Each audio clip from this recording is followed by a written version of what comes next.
Hello friend, good morning. एक बार फिर से श्री बालाजी एजुकेशन के ऑनलाइन प्लेटफॉर्म पे आप सभी का स्वागत है। आज का टॉपिक है फिजिकल एग्जामिनेशन। एमएसएन का टॉपिक है। पहले मैं पढ़ा चुका हूँ कि हेल्थ असेसमेंट दो तरीके से होता है, हेल्थ हिस्ट्री वगैरह से और फिजिकल एग्जामिनेशन से। फिजिकल एग्जामिनेशन कैसे किया जाता है वो अपन पढ़ेंगे आज। फिजिकल एग्जामिनेशन, तो फिजिकल एग्जामिनेशन के अंदर physical examination after collecting health related information, physical examination of the patient is done after collecting health related information. Health related information अगर कलेक्ट कर लेते हैं उसके बाद में फिजिकल एग्जामिनेशन स्टार्ट करते हैं। Physical examination to the patient is done, objective data is obtain from this. मैंने बताया था उसके अंदर क्या करते हैं अपन, सब्जेक्टिव डाटा कलेक्ट करते हैं। इसके अंदर ऑब्जेक्टिव डाटा अपन खुद ऑब्जर्व करते हैं, इसलिए ये ऑब्जेक्टिव डाटा कलेक्ट करते हैं। जैसे मैंने बताया था असेसमेंट के अंदर क्या करते हैं, असेसमेंट के अंदर दो डाटा लिए जाते हैं। एक तो लिया जाता है सब्जेक्टिव डाटा और एक ऑब्जेक्टिव डाटा। तो ये वाला है ऑब्जेक्टिव डाटा, ठीक है, ये है ऑब्जेक्टिव डाटा। सब्जेक्टिव डाटा अपन ने पढ़ लिया है कि कैसे हेल्थ हिस्ट्री वगैरह लेते हैं, वो सारी डिटेल पढ़ ली है। अब है physical examination objective data obtain from this. Physical यानी फिजिकल डाटा यहाँ से फिजिकल एग्जामिनेशन के द्वारा प्राप्त किया जाता है ऑब्जेक्टिव डाटा, ठीक है। Through this differentiation is made between normal and abnormal. इसके अंदर क्या पता किया जाता है कि नॉर्मल और एबनॉर्मल क्या है। फिजिकल डाटा अगर नॉर्मल है या एबनॉर्मल है वो डाटा प्राप्त करने के लिए फिजिकल एग्जामिनेशन प्राप्त किया जाता है। पेशेंट की कंडीशन कैसी है, नॉर्मल है या एबनॉर्मल है, वो पता करने के लिए फिजिकल एग्जामिनेशन किया जाता है। उसके बाद में physical examination help to making the correct diagnosis of the disease.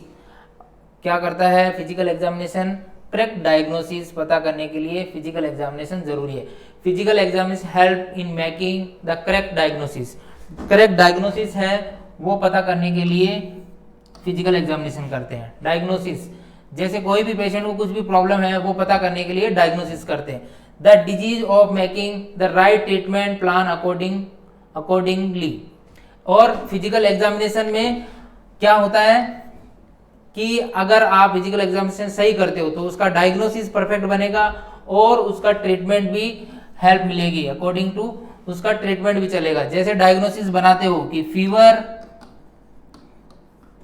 Related to disease condition, कोई भी डिजीज कंडीशन है, डिजीज है तो उसके कारण क्या है, डायग्नोसिस आपको पता चल गया फीवर है और उसके अकॉर्डिंग फिर क्या करोगे आप, ट्रीटमेंट अगर करोगे तो वो परफेक्ट ट्रीटमेंट होगा, वो सही होगा। This test is written in the medical record. और ये फिजिकल एग्जामिनेशन मेडिकल रिकॉर्ड के अंदर लिखा जाता है, मेडिकल रिकॉर्ड के अंदर, in which the patient's vital signs are the first examination. इसके अंदर पेशेंट के वाइटल साइंस का एग्जामिनेशन फर्स्ट किया जाता है। जैसे टीपीआर, वाइटल साइंस में क्या होता है, टीपीआर एंड क्या होता है, बीपी। तो temperature, respiration, temperature, pulse, respiration and BP. तो टीपीआर का फर्स्ट एग्जामिनेशन किया जाता है। Then each system of the patient examination, और ईच सिस्टम, वो जो बॉडी के सारे सिस्टम है, कार्डियोवैस्कुलर, जीआरटी, रेस्पिरेटरी, सारे सिस्टम के अकॉर्डिंग फिर उसका एग्जामिनेशन किया जाता है। तो the main point during physical examination, सबसे पहले क्या है मेन पॉइंट फिजिकल एग्जामिनेशन क्या है, तो उसके हैं सबसे पहला है वाइटल साइंस। अभी जो मैंने बताया था वाइटल साइंस में आता है टीपीआर, ठीक है, टीपीआर आता है वाइटल साइंस के अंदर, टीपीआर। तो टीपीआर में टेम्परेचर कितना होता है नॉर्मल, हाँ 98.6 फ़ारेनहाइट है ना। पल्स कितनी होती है, पल्स नॉर्मल कितनी होती है, एक वर्ड में 72 लिखे लेकिन 6200 बीट पर मिनट नॉर्मल होती है ना। और रेस्पिरेशन कितनी होती है, 16 से 20 ब्रेथ पर मिनट नॉर्मल होती है। ब्लड प्रेशर कितना होता है नॉर्मल, 120 से 80 mm ऑफ Hg नॉर्मल होता है, ठीक है। ये सबको पता है। उसके बाद में ये वाइटल साइंस देखने के बाद में पेन लेवल चेक करते हैं। उसका क्या चेक करते हैं? पेन लेवल, पेन कैसा है। तो पेन में क्या चेक करते हैं? उसकी लोकेशन ऑफ पेन, उसकी लोकेशन ऑफ पेन, कहाँ पे पेन हो रहा है, मतलब हाथ में पेन हो रहा है कि सर में दर्द हो रहा है, कहाँ पे हो रहा है, वो location. Type of pain, severe हो रहा है, मॉडरेट हो रहा है, कैसा पेन हो रहा है। उसके बाद में क्वालिटी ऑफ पेन, कैसी क्वालिटी है पेन की। इंटेंसिटी क्या है, कितनी देर तक हो रहा है, कितने टाइम तक हो रहा है, वो सब पेन की, इसमें पेन मेजरमेंट करते हैं।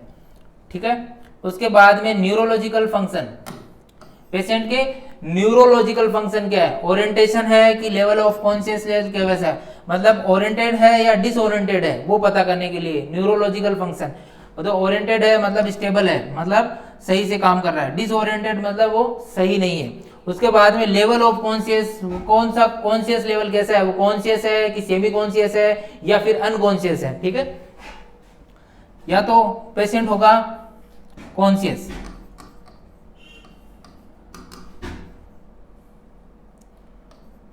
कॉन्शियस होगा या सेमी कॉन्शियस होगा,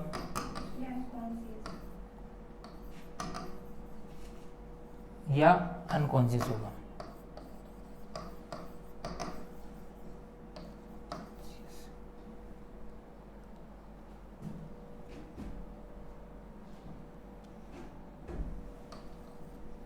सेमी कॉन्शियस होगा या अनकॉन्शियस होगा। उसके बाद में उसके पिपुलरी रेस्पॉन्स देखते हैं। ये तो हो गया न्यूरोलॉजिकल असेसमेंट। उसके बाद में पिपुलरी रेस्पॉन्स देखते हैं, उसके पिपल कैसे रेस्पॉन्स कर रहे हैं, ये भी न्यूरोलॉजिकल के अंदर ही आता है। ठीक है। पिपुलरी रेस्पॉन्स, उसके पिपल कैसे रेस्पॉन्स कर रहे हैं, पिपल डायलेटेड है, कॉन्स्ट्रिक्टेड है, पिन पॉइंट पिपल है, ये सब इसके अंदर देखते हैं। पिपल डायलेटेड हो सकते हैं, पिन पॉइंट पिपल हो सकते हैं, पिपल छोटे हो सकते हैं, कॉन्स्ट्रिक्टेड हो सकते हैं, तो वो सारे टेस्ट इसमें न्यूरोलॉजी आते हैं। उसके बाद में पल्मोनरी फंक्शन, पल्मोनरी फंक्शन के अंदर आते हैं रेस्पिरेटरी वाले। तो रेस्पिरेटरी पैटर्न कैसा है उसका ना, उसको टेकिकार्डिया है, ब्रेडिकार्डिया है, कैसा है, ब्रीथ साउंड, उसको ब्रेथ साउंड कैसे है, उसके साउंड कैसे, विजिंग साउंड आ रहे हैं, सीओपीडी वैसा जैसी डिजीज में आते हैं ना, विजिंग साउंड वगैरह तो नहीं है, तो वो साउंड देखे जाते हैं। उसके बाद में कफ क्वालिटी कैसी है, उसके बाद में स्पूटम का कलर कैसा है, उसका स्पूटम यानी बलगम का कलर कैसा है, उसका कलर कैसा है, क्वांटिटी कैसी है, ये सब उसके अंदर आता है। रेस्पिरेटरी के अंदर ये चेक किए जाते हैं। ठीक है। उसके बाद में next cardiovascular assessment. Cardiovascular assessment के अंदर हार्ट से रिलेटेड आते हैं, हार्ट साउंड, उसके साउंड कैसे आ रहे हैं, लब डब साउंड जो भी है ना। उसके बाद में कलर कैसा है, तो कलर इसको साइनोसिस वगैरह चेक करने के लिए, कैपिलरी रिफिल टाइम कितना है, इडिमा है क्या बॉडी के अंदर, सूजन है क्या, सूजन है ना, कैपिलरी रिफिल टाइम क्या है, वो चेक करते हैं। उसके बाद में गैस्ट्रोइंटेस्टाइनल असेसमेंट, गैस्ट्रोइंटेस्टाइनल असेसमेंट, ये गैस्ट्रिक रिलेटेड है। उसका ओरल असेसमेंट करते हैं, ओरल कैविटी कैसी है, ओरल से स्मेल वगैरह आ रही है कि नहीं आ रही है, ये असेसमेंट करते हैं। उसके बाद में करते हैं abdominal appearance, abdominal appearance check करते हैं, बाउल साउंड चेक करते हैं, उसके बाउल साउंड नॉर्मल है कि नहीं है, उसका बाउल पैटर्न क्या है, कॉन्स्टिपेशन है, डायरिया हो रहा है, बाउल पैटर्न सही है कि नहीं है, ये सारे गैस्ट्रोइंटेस्टाइनल के अंदर आते हैं। उसके बाद में genital urinary assessment, genital urinary assessment के अंदर क्या क्या आते हैं, उसके अंदर आते हैं जेनाइटल यूरिनरी असेसमेंट के आते हैं ब्लडर डिस्टेंशन, अगर ब्लडर डिस्टेंस हो रहा है ना, किसी का यूरिन पास नहीं हो रहा तो ब्लडर डिस्टेंशन हो जाएगा, ब्लडर डिस्टेंशन वगैरह इसी के अंदर आते हैं। उसके बाद में अवॉइडिंग पैटर्न, उसका अवॉइडिंग पैटर्न कैसा है, वो यूरिन कैसे कर रहा है, कितने टाइम कर रहा है, वो चीजें आती है अवॉइडिंग पैटर्न के अंदर। उसके बाद में पूछे जाते हैं skin disorder assessment, skin disorder assessment के अंदर आता है सबसे पहले स्किन ब्रेकडाउन, अगर इसकी स्किन ब्रेकडाउन हो रही है तो वो उसके अंदर आती है। उसके बाद में वुंड है, स्किन के अंदर कहीं पे वुंड हो गया है, बेड सोर हो गया है, तो वो देखते हैं। उसमें ड्रेसिंग की हुई है क्या, उसके ड्रेसिंग करनी है या की हुई है, वो देखते हैं। उसकी बॉडी में स्किन में कोई ड्रेनेज लगा हुआ है, जैसे सर्जरी के बाद में ड्रेन लगाते हैं ना, तो वो चीजें इसके अंदर आ जाती है, वो चीजें इसमें देखी जाती है। स्किन ब्रेकडाउन, वुंड देखा जाता है, कोई घाव हो गया है क्या, वुंड का मतलब कोई घाव है, कोई बॉडी के अंदर घाव है, या बेड सोर का भी पता लगा सकते हैं आप, यहाँ पे बेड सोर वगैरह तो नहीं है, है ना, बेड सोर वगैरह तो नहीं है। और कोई ड्रेसिंग की हुई है, घाव है तो वहाँ पर ड्रेसिंग की हुई है, वो ड्रेसिंग सही है कि नहीं है। उसके बाद में कहीं से ड्रेनेज, तो बॉडी में कहीं पे चोट लग गई है या फिर कोई ऑपरेशन हुआ है तो एक ड्रेन पाइप की तरह लगा देते हैं। जैसे एक ये पैर है, यहाँ पे चोट लगी हुई, तो यहाँ पे या ऑपरेशन हुआ है बोन का या कहीं पे भी, तो यहाँ पे एक ड्रेन लगा देते हैं। उस ड्रेन से क्या रहता है, एक ये जो गंदा ब्लड है, जो वेस्ट प्रोडक्ट है, वो उस ड्रेन के अंदर आते हैं, वो भी देखना जरूरी है। आफ्टर सर्जरी मेनली ये ड्रेन लगाते हैं, तो ये चेक करना चाहिए फिजिकल एग्जामिनेशन में। उसके बाद में सेंसरी फंक्शन, उसके सेंसरी फंक्शन कैसे, हेयरिंग और विजन, वो सुनाई कैसे दे रहा है, हेयरिंग कैसी है उसकी, उसके कोई हेवी हेड्स वगैरह तो नहीं लगे, उसके कोई वो हेयरिंग मशीन तो नहीं लगी हुई है ना। उसके बाद में विजन, उसको प्रॉपर दिखाई दे रहा है कि नहीं है, चश्मा लगाता है, लेंस लगाता है, सारे ये उसके अंदर आते हैं। उसके बाद में आते हैं psycho social assessment. Psycho social assessment में एंजाइटी लेवल चेक करते हैं, उसकी एंजाइटी कितना एंजाइटी लेवल है, एटीट्यूड कैसा है उसका, सोशेबिलिटी कैसी है, वो चेक करते हैं। ये सारी चीजें इसके अंदर साइको सोशल असेसमेंट के अंदर चेक करते हैं। उसके बाद में टूल, क्या क्या टूल यूज करते हैं, ये फिजिकल एग्जामिनेशन करने ऐसे करना है। फिजिकल एग्जामिनेशन में अभी मैंने बताया था, फिजिकल एग्जामिनेशन दो तरीके से किया जाता है। सबसे पहले किया जाता है वाइटल साइंस, वाइटल साइंस में टीपीआर बीपी चेक की जाती है। उसके बाद में किया जाता है सिस्टमेटिक, सिस्टम के अकॉर्डिंग एग्जामिनेशन। तो सिस्टम के अकॉर्डिंग ऊपर से सिस्टम स्टार्ट करते हैं, अलग अलग, जैसे रेस्पिरेटरी के अंदर अलग था बताया था अभी, और गैस्ट्रोइंटेस्टाइनल में अलग बताया था, स्किन का अलग बताया था, ऐसे सिस्टम के अकॉर्डिंग चेक करते हैं। उसके बाद में ये सब करने के लिए कौन कौन से टूल और इक्विपमेंट चाहिए वो मैं बता रहा हूँ। टूल और इक्विपमेंट, इक्विपमेंट मतलब आर्टिकल, इक्विपमेंट क्या क्या हो सकते हैं। तो need for physical examination, physical examination is a OPD procedure. OPD मतलब आउट पेशेंट डिपार्टमेंट है ना, जहाँ ओपीडी है वो कर सकते हैं, वहां पे फिजिकल एग्जामिनेशन कर सकते हैं। What ever may be the purpose of physical examination, general और स्पेसिफिक। इसका एग्जामिनेशन का पर्पज क्या होता है, जनरल या स्पेसिफिक हो सकता है, कोई भी हो सकता है। Some instrument are use in physical examination, कुछ इंस्ट्रूमेंट यूज किए जाते हैं, कुछ इंस्ट्रूमेंट फिजिकल एग्जामिनेशन के लिए यूज किए जाते हैं। तो वो उनकी लिस्ट है ना, इक्विपमेंट की लिस्ट है, वो मैं बताता हूँ। तो सबसे पहले जो लिस्ट के अंदर नाम आ रहा है वो आ रहा है ऑप्थेल्मोस्कोप। ऑप्थेल्मोस्कोप होता है, ऑप्थेल्मोस्कोप किसके लिए यूज किया जाता है, आई का एग्जामिनेशन करने के लिए ऑप्थेल्मोस्कोप यूज किया जाता है, ऐसा होता है। वो आगे डायग्राम में बता दूंगा। ओटोस्कोप होता है कान का एग्जामिनेशन करने के लिए, ओटोस्कोप होता है, ठीक है। इसमें देखो, इस डायग्राम में बताता हूं मैं।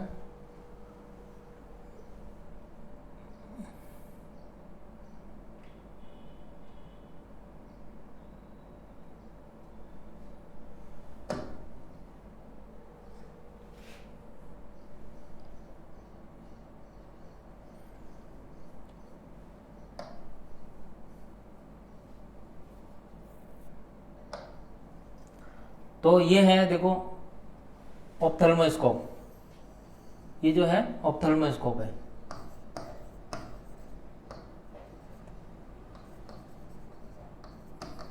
ऑप्थेल्मोस्कोप ये आई का एग्जामिनेशन करने के लिए जाता है। उसके बाद में यहाँ पे है ये ओटोस्कोप, ये कान में डालने के लिए रहता है। तो ये है ओटोस्कोप, ओटोस्कोप। उसके बाद में ये ट्यूनिंग फॉर्क, ये भी हेयरिंग साउंड सुनने के लिए रहता है, ये ऐसे एल शेप में है। ट्यूनिंग फॉर्क ये भी हेयरिंग साउंड सुनने के लिए रहते हैं। कॉटन स्वाब, ये स्वाब कलेक्ट करने के लिए रहते हैं, कॉटन स्वाब। ये सेलन चार्ट, अल्फाबेटिक चार्ट होता है जो विजन देखने के लिए है ना, विजन के लिए यूज होता है ना, कि किसको कितना दिखाई दे रहा है। सेलन चार्ट बोलते हैं इसको, इसको क्या बोलते हैं, सेलन चार्ट बोलते हैं, जिसमें ये जो वर्ड्स होते हैं वो पढ़ा के और आई का एग्जामिनेशन किया जाता है। उसके बाद में ये हैमर है, हैमर ये सेंसेशन के लिए यूज में करते हैं, उसका सेंसेशन पता करने के लिए। ये न्यूरोलॉजिकल असेसमेंट के लिए होता है। इसके बाद में स्किन फोल्ड कैपलर, ये स्किन फोल्ड चेक करने के लिए, स्किन की मोटाई वगैरह चेक करने के लिए होता है। स्टेथोस्कोप, ये तो सब जानते हैं, स्टेथोस्कोप है ना, ये साउंड सुनने के लिए होता है। ये स्पेग्मोमेनोमीटर, बीपी इंस्ट्रूमेंट है ये स्पेग्मोमेनोमीटर, तो इससे बीपी चेक करते हैं। ये आजकल इलेक्ट्रॉनिक भी आ गए हैं है ना, इलेक्ट्रॉनिक भी है और मरकरी वाले भी आते हैं, अलग अलग टाइप के हैं। तो ये भी एक टाइप है। उसके बाद में ये पेन लाइट है, लाइट देखने के लिए। टंग डिप्रेसर है, टंग डिप्रेसर ये सीधा जो है ये टंग डिप्रेसर है। टंग डिप्रेसर ऐसा भी आता है एल शेप में, ऐसे एल शेप में भी आता है, तो ये टंग डिप्रेशन है तो ओरल एग्जामिनेशन करने के लिए। उसके बाद में सेफ्टी पिन है, सेफ्टी पिन तो और किसी में यूज हो सकती है। उसके बाद में टेप है, टेप मेजर करने के लिए, एब्डोमेन गर्थ वगैरह चेक करने के लिए। उसके बाद में बैलेंस स्केल है, ग्लव्स है, ग्लव्स है। उसके बाद में नेजल स्पेकुलम, नेजल स्पेकुलम है नोज का एग्जामिनेशन करने के लिए, ये नोज को डायलेट करने के लिए रहता है, नोज को एग्जाम डायलेट करके देखने के लिए। ये कुछ लुब्रिकेंट्स है, तो अगर कुछ एग्जामिनेशन करते हैं ना इंटरनल, तो लुब्रिकेंट्स लगाने के लिए। उसके बाद में ये वेजाइनल स्पेकुलम, ये वेजाइना को देखने के लिए स्पेकुलम यूज में किया जाता है। ये कुछ इक्विपमेंट है जो फिजिकल एग्जामिनेशन के लिए यूज में लिए जाते हैं, ठीक है। जो अभी इनके नाम जैसे अभी बताया था, ट्यूनिंग फॉर्क जो ऊपर बताया था, ट्यूनिंग फॉर ये वाला है ट्यूनिंग फोर्स, सेलन चार्ट, और ओरल थर्मामीटर भी रहता है। ओरल थर्मामीटर, थर्मामीटर रहता है ना ऐसा टेम्परेचर चेक करने के लिए। बीपी इंस्ट्रूमेंट और hammer, pen light, tape measure, gloves, nasal speculum, vaginal speculum, stethoscope, ruler, skin fold caliper, tongue depressor और गिनोमीटर है ना। ये लुब्रिकेंट्स और मार्क पेन, ये कुछ हो गए। अब है हेड टू टोय एग्जामिनेशन कैसे करते हैं। हेड से स्टार्ट करते हैं और टोय तक जाते हैं। उसके बाद में जैसे जनरल असेसमेंट करते हैं, वाइटल साइंस वगैरह चेक कर लेते हैं। जनरल असेसमेंट, जनरल असेसमेंट में वाइटल साइंस नहीं है। जनरल असेसमेंट जो मैंने पढ़ाया था पहले कि उसमें स्किन का कलर कैसा है, आई वगैरह कैसी है, बॉडी कैसी है। फिर उसका देखते हैं हाइट और वेट, पेशेंट की हाइट कितनी है, वेट कितना है, पेशेंट की हाइट कितनी है, हाइट और वेट कितना है, ये देखते हैं। उसके बीएमआई निकाल सकते हैं हाइट और वेट से, है ना। उसके बाद में वाइटल साइंस चेक करते हैं। वाइटल साइंस में टीपीआर चेक करते हैं और बीपी चेक करते हैं। उसके बाद में ऑप्थेल्मोस आई का एग्जामिनेशन करते हैं। ऑप्थेल्मोस्कोप, ऑप्थेल्मोस्कोप मैंने बताया था जिसके द्वारा आई का एग्जामिनेशन किया जाता है। फिर उसके बाद में आई का एग्जामिनेशन करने के बाद में कान का एग्जामिनेशन करते हैं ओटोस्कोप के द्वारा। क्या करते हैं, कान का एग्जामिनेशन करते हैं। उसके बाद में उसके लंग्स के साउंड वगैरह देखते हैं ना, उसके लंग्स के और हार्ट के साउंड्स वगैरह देखते हैं, हार्ट के साउंड, लंग्स के साउंड देखते हैं। फिर गैस्ट्रिक ऑस्कल्टेशन करते हैं उसके बॉल मूवमेंट वगैरह देखने के लिए, है ना। उसके बाद में ब्रेस्ट पाल्पेशन करते हैं, ब्रेस्ट में कुछ प्रॉब्लम तो नहीं है। फिर लीवर पाल्पिटेशन करते हैं, लीवर की चेक करने के लिए। फिर डीप टेंडर परक्यूशन चेक करते हैं, कोई डीप टेंडर नहीं है। जेनाइटल एग्जामिनेशन करते हैं, फिर रेक्टल एग्जामिनेशन करते हैं। जेनाइटल एग्जामिनेशन करने के बाद में रेक्टल एग्जामिनेशन करते हैं। तो ये हेड टू टॉय एग्जामिनेशन इसके अंदर आता है, यानी बॉडी में हेड से लेके अंगूठे तक पूरा एग्जामिनेशन करते हैं।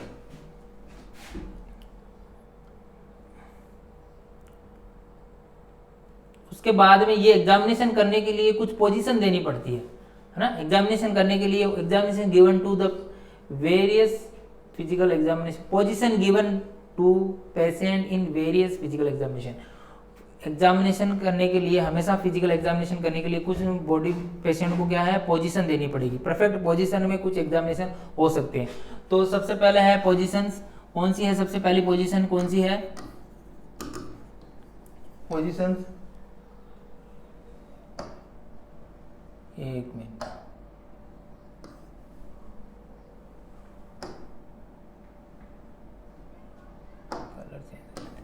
तो पोजीशन में सबसे पहले स्टैंडिंग पोजीशन। स्टैंडिंग पोजीशन का मतलब है खड़े होके, है ना, खड़े होके स्टैंडिंग पोजीशन। स्टैंडिंग पोजीशन इसके अंदर आता है mail genital organ posture and balance और गेट्स। इसमें मेल जेनाइटल ऑर्गन को स्टैंडिंग पोजीशन में देख सकते हैं। उसके बाद में उसका बॉडी का बैलेंस कैसा है वो चेक कर सकते हैं, उसकी गेट्स कैसी है वो चेक कर सकते हैं। बैलेंस वो सीधा खड़ा हो रहा है। उसके बाद स्टैंडिंग पोजीशन, सीधा खड़ा होना, है ना, पेशेंट का सीधा खड़ा होना, ये स्टैंडिंग पोजीशन है। उसके बाद में Sims lateral position. Sims lateral position कैसी होती है, तिरछा सोने वाली, है ना, सिम्स लैटरल पोजीशन, जिसमें पेशेंट थोड़ा तिरछा सोता है। नीचे पोजीशन में बताएंगे कैसी होती है Sims lateral position. Sims position देखो ये वाली है ना, ये वाली पोजीशन सिम्स लैटरल पोजीशन, यही वाली है, समझ लेना। सिम्स पोजीशन, इसी को सिम्स लैटरल पोजीशन भी बोलते हैं। तो इस वाली पोजीशन में पेशेंट लेटाना चाहिए। कौन सा एग्जामिनेशन करने के लिए? रेक्टल और वेजाइनल एग्जामिनेशन करने के लिए। अगर पेशेंट का रेक्टम का एग्जामिनेशन करना है, वेजाइना का एग्जामिनेशन करना है, तो सिम्स लेटरल पोजीशन देते हैं। उसके बाद में dorsal recommended position. Dorsal recommended position कौन सी होती है? डोर्सल रिकमेंडेड पोजीशन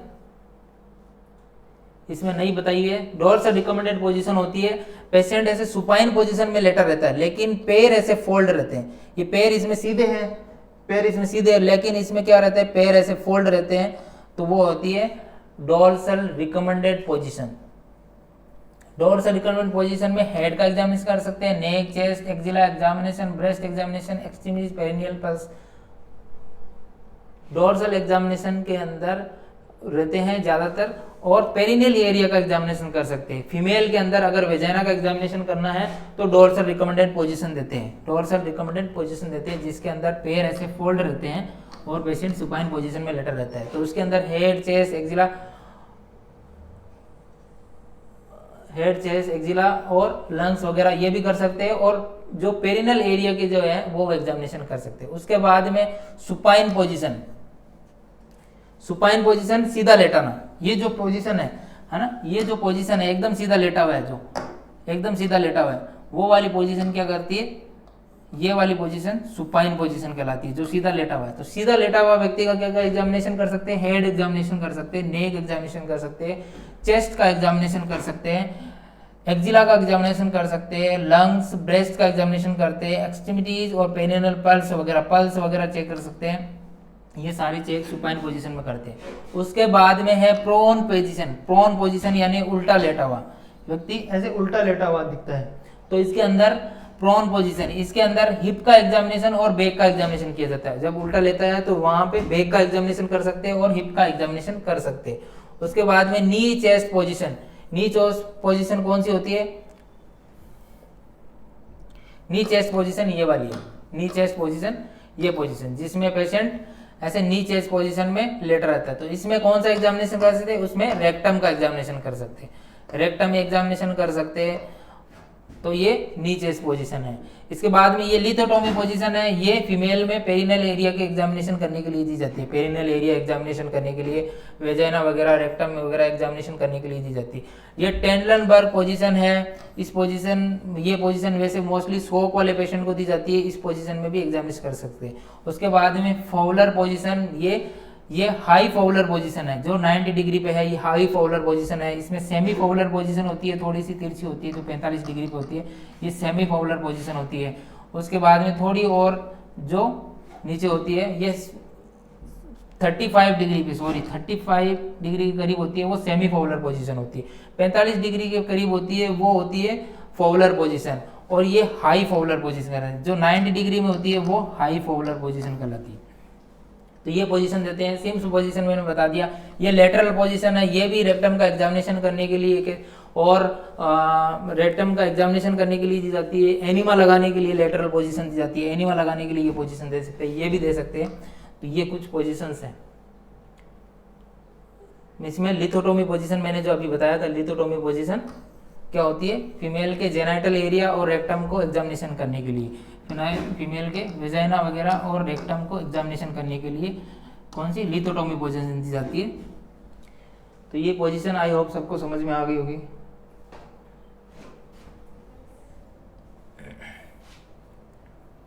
उसके बाद में टेक्निक, कौन कौन सी टेक्निक का यूज करते हैं, कौन कौन सी टेक्निक का यूज करते हैं फिजिकल एग्जामिनेशन करने के लिए, कौन कौन सी टेक्निक होती है। तो first technique use for physical examination, the technique use for पहले होती है इंस्पेक्शन, पाल्पिटेशन, परक्यूशन और ऑस्कल्टेशन। ये 4 टेक्निक है फिजिकल एग्जामिनेशन करने के लिए।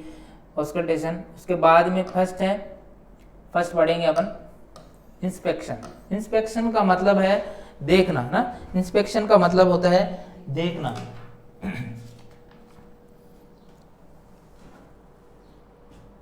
इंस्पेक्शन का मतलब होता है देखना। The first technique of physical examination is observe the patient of body carefully systematically. इसके अंदर क्या होता है कि फर्स्ट टेक्निक है, ये कौन सी टेक्निक है? ये फर्स्ट टेक्निक है। तो फिजिकल एग्जामिनेशन की फर्स्ट टेक्निक है जिसके अंदर क्या करते हैं? ऑब्जर्व करते हैं। ऑब्जर्व द पेशेंट और बॉडी केयरफुली और सिस्टमेटिकली। ऑब्जर्व केयरफुली और सिस्टमेटिकली, सिस्टम के अकॉर्डिंग यानी सिस्टमेटिकली आप उसकी बॉडी को देखते हो, ऑब्जर्व करते हो, देख के पता लगाते हो कि क्या प्रॉब्लम हो सकती है। This work beans with the interview of the patient, ये इंटरव्यू के साथ स्टार्ट होता है। This in this the colour of the skin, इसके अंदर क्या देखते हैं, स्किन का कलर देखते हैं, पेशेंट की स्किन का कलर कैसा है, और डिफॉर्मिटी देखते हैं, उसके अंदर कोई विकृति तो नहीं है, डिफॉर्मिटी क्या प्रॉब्लम्स है। कंडीशन ऑफ एबनॉर्मलिटी, एबनॉर्मलिटी की कंडीशन देखते हैं ना, उसकी कौन सी एबनॉर्मलिटी है, उसकी साइज देखते हैं, साइज कैसी है, एबनॉर्मलिटी है ना, साइज वगैरह देखते हैं। आर मेनली एग्जामिनेशन, इसके अंदर क्या एग्जामिनेशन किया जाता है, ये चीजें एग्जामिनेशन की जाती है। और एग्जामिनेशन करने के लिए आपको क्या क्या चीजें लगती है, इसके लिए आपको लगता है पेन लाइट, जो लाइट है वो लगती है देखने के लिए, है ना। ऑप्थेल्मोस्कोप लगता है, आई को देखने के लिए ऑप्थेल्मोस्कोप लगता है ना, और कान को देखने के लिए ओटोस्कोप लगता है ना। तो ये चीजें देखने के लिए आपको ये इंस्ट्रूमेंट की जरूरत पड़ सकती है।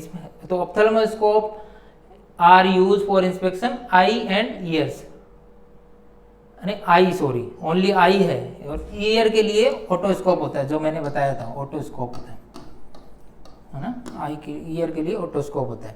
और पेन लाइट भी देख सकते हैं अपन।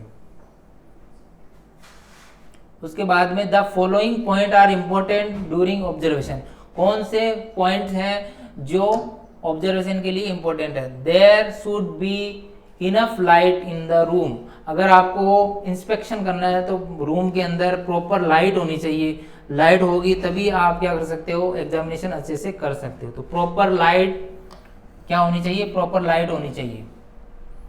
The room temperature should be comfortable of the patient, room का जो टेम्परेचर है, तापमान है,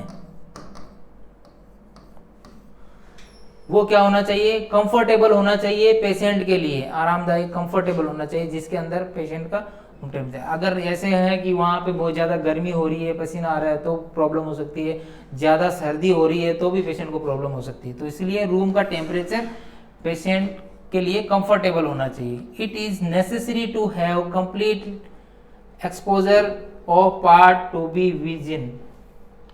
विजिटेड, मतलब जिस पार्ट का एग्जामिनेशन करना है वो कंप्लीटली विजिबल होना चाहिए, दिखाई देना चाहिए ना, ऐसा नहीं ढका हुआ होगा तो आपको कैसे पता होगा।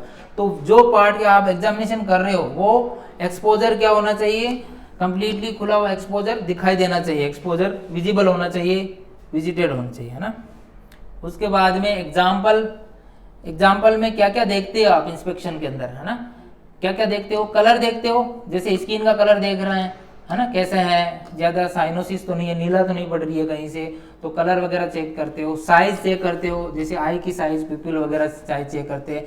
एसिमेट्री तो नहीं है, कुछ प्रॉब्लम तो नहीं है, सेम है, जैसे दोनों आई सेम है या दोनों अलग अलग है वो देखते हैं। शेप देखते हैं कि कैसा शेप है, जैसे नाक का शेप कैसा है, कान का शेप कैसा है, ये सारे शेप देखते हैं। ऑर्डर यानी स्मेल कैसे आ रही है। लोकेशन, वो लोकेशन कहाँ के मूवमेंट की, है ना, लोकेशन मूवमेंट, वो मूवमेंट कर रहा है कि नहीं कर रहा है, वो वाली चीजें इसके अंदर आती है। इंस्पेक्शंस के अंदर ये सब चीजें देखते हैं, है ना, देख के पता लगाते हैं। उसके बाद में सेकंड है पाल्पिटेशंस, पाल्पिटेशन करके पता लगाते हैं। इंस्पेक्शन हो गया देख के, सेकंड है पाल्पिटेशन। पाल्पिटेशन का मतलब हो गया कि ये टच करके, स्पर्श करके पता लगाते हैं ना। इसका कैसे पता लगाते हैं, टच करके या स्पर्श करके पता लगाया जा सकता है कि क्या एबनॉर्मलिटी है। पाल्पिटेशन के अंदर आता है, in this technique abnormality is detect by the use of touch, देखो टच है ना, स्पर्श करके पता लगा सकते हैं। And pressures, under this the following information is collected. अब पेशेंट को टच करके और फील कर, प्रेशर डाल के अपन उसको पता लगा सकते हैं पाल्पिटेशन की। टच करके, ऐसे टच करके पता लगा सकते हैं, और प्रेशर डाल के भी पता लगा सकते हैं। कुछ भी एग्जामिनेशन करना हो, ऐसे टच करके, ऐसे करके, तो वो टच करके इसमें आ जाते हैं। इंफॉर्मेशन अबाउट मैसेज, तो इसके अंदर क्या देखते हैं, इसके अंदर भी क्या देखते हैं अपन, शेप देखते हैं टच करके, साइज देखते हैं कि साइज बराबर है कि नहीं है, कोई टेंडरनेस या कोई पेन तो नहीं है, दबाने पे कहीं से पेन हो रहा है वो चेक करते हैं ना, कहीं से दबाने पे पेन हो रहा है तो वो चेक करते हैं। उसके बाद में वहाँ पे स्वेलिंग है, सूजन है कि है, उसका टेम्परेचर कैसा है, तापमान, तापमान देख सकते हैं ना अपन टच करके पता करके, है ना। उसके बाद में मॉइस्चर है, वाइब्रेशन हो रहा है, उसकी साइज कैसी है, मतलब और उसका शेप कैसा है, ये सब देखते हैं। उसमें दबाने पे पेन हो रहा है कि नहीं हो रहा है, कोई मास तो नहीं है, टेंडरनेस तो नहीं है, ये चीज़ें देखते हैं। फिर आता है percussion. Using this technique is sound produce the sinking the skin and tissue. इसके अंदर क्या करते हैं, साउंड का पता करते हैं, साउंड टेप करके पता करते हैं कि, है ना। इसके अंदर क्या करते हैं, ऐसे टेप करते हैं, ऐसे हाथ रखते हैं, फिर ऐसे ऐसे टेप करके पता लगाते हैं, तो वो आता है परक्यूशन के अंदर। Using the technique, the sound produced by the sinking of the skin and tissue, the density of estimated, the technique is classified in 2 parts। ये 2 पार्ट में डिवाइड की हुई है, 2 भागों में बांटी गई है। तो डायरेक्ट और इनडायरेक्ट, पहला है डायरेक्ट और दूसरा है indirect. Direct use the finger tips, finger tip use करके ऐसे साउंड करके पता लगाते हैं परफेक्ट साउंड है कि नहीं है। और इनडायरेक्ट में हैमर का यूज लेते हैं। वो जो हैमर था, परक्यूजन हैमर, मैंने अभी एक हैमर बताया था, ऐसे करके एक हैमर होता है, ऐसे एक हैमर होता है जिसका एक हैंडल होता है, जिसको ऐसे हैमर लगा के वो साउंड का पता लगाते हैं ना। तो ये हैमर होता है जो डायग्राम में मैंने बताया था अभी पहले। उसके द्वारा पता लगा सकते, या तो फिंगर टेप करके, फिंगर के टेप करके, या ऐसे टप टप करके, वो फिंगर टेप करके, या फिर फिंगर को ऐसे हाथ रखेंगे और उसके बाद में ऊपर ऐसे मारते हैं, तो वो साउंड करके भी पता कर सकते हैं। और या हैमर से भी हम पता कर सकते हैं।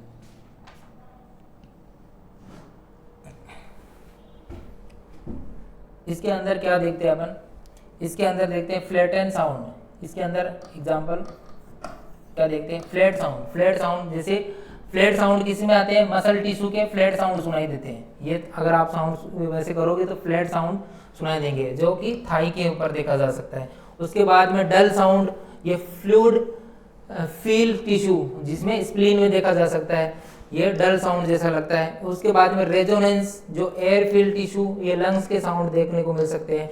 उसके बाद में muscles tissue, over inflamed lungs, ये चाइल्ड लंग्स के अंदर देखने को मिलते हैं। Muscle tissue, over inflamed lungs, ये बच्चे के अंदर देखने को मिलते हैं। तो ये चीज़ें आप इसके अंदर पता लगा सकते हो, ये चीज़ें आप इसके अंदर पता लगा सकते हो।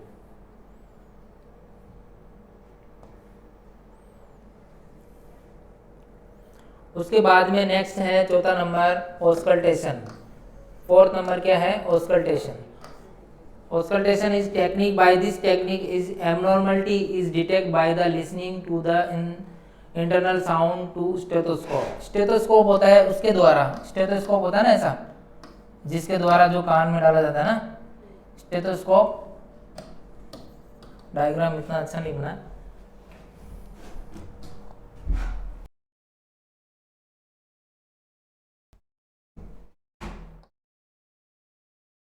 अभी जैसे मैंने वो डायग्राम दिखाया था कि एक स्टेथोस्कोप होता है, उसके बाद में इसमें ऐसा होता है ना।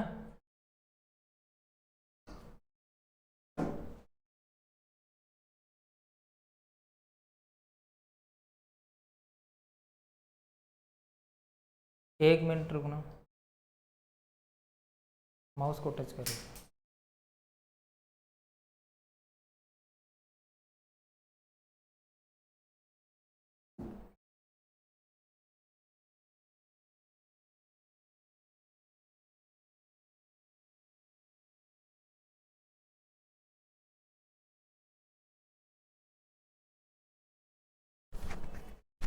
एक मिनट।